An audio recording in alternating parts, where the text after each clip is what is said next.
Bom dia, queridos irmãos e irmãs. Nós vamos continuar no estudo da nossa lição 5, Desenvolvimento do Caráter. E hoje, terça-feira, dia 26 de janeiro, nós vamos estudar o título Mais Decepções, continuando a vida, a trajetória de Davi. A pergunta A diz o seguinte: o que aconteceu na hora em que o povo de Israel parecia mais necessitado de orientação e segurança?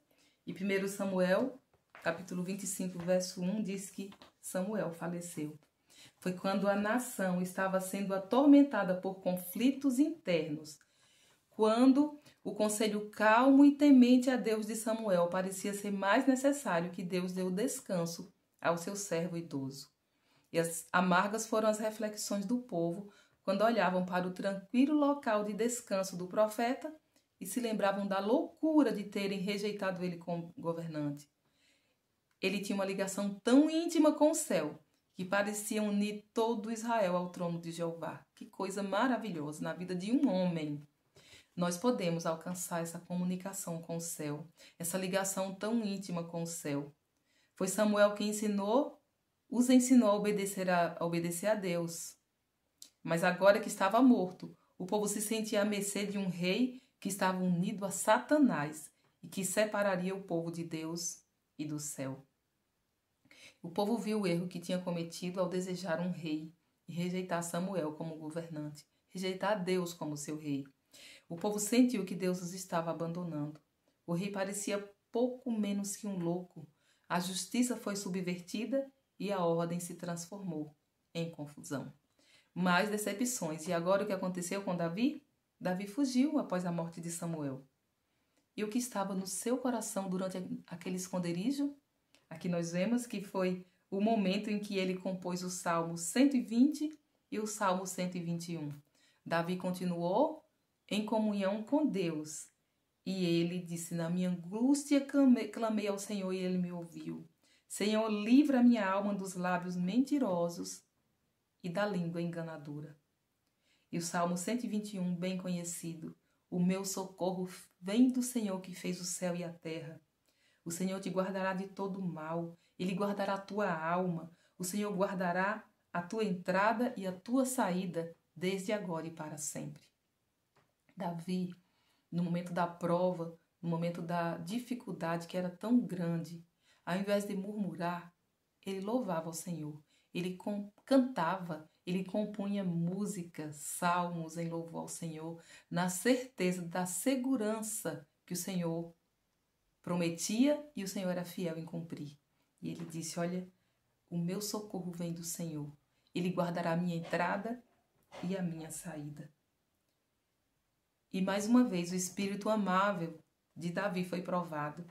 Ele estava no deserto e ele ouviu que Nabal tosquiava as ovelhas.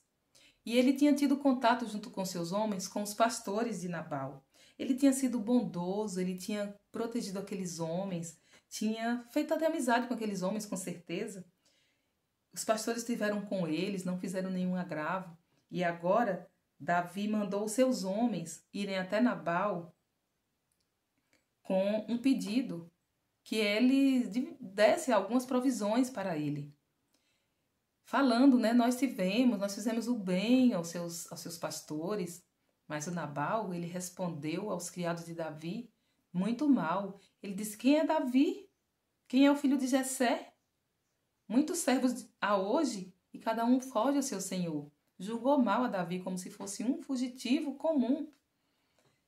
Tomaria eu, pois, o meu pão e a minha água e a carne das minhas reses que degolei para os meus tosqueadores e daria a homens que eu não sei de onde vêm? Essa resposta foi muito mal. Uma resposta muito mal dada mesmo aos servos de Davi, que chegou e falou para Davi as mesmas palavras.